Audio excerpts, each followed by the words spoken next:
এখন ঘৰত সদস্যসকলে যেতিয়া ক'বলৈ আৰম্ভ কৰিব যে মোৰ কাৰণেহে এইটো হ'ল, তোৰ কাৰণেহে এইটো হ'ল, মই নহ'লেই হয়, তই হোৱাৰ কাৰণে এইখিনি নষ্ট হ'ল, ইত্যাদি ইত্যাদি যেতিয়া সদস্যসকলে ক'বলৈ ল'ব, সেই ঘৰখন আৰু ঘৰ হৈ নাথাকিব।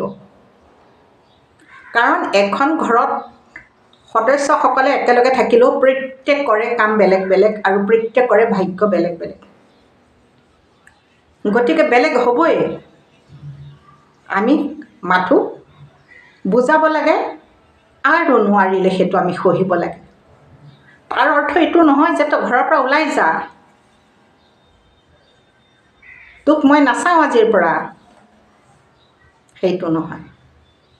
কাৰণ সদস্যসকল যেতিয়ালৈকে একমুঠি হৈ ঘৰখনত থাকিব তেতিয়াহে সেইখনক ঘৰ বুলি কোৱা হয় বা ঘৰ বুলি ক'ব।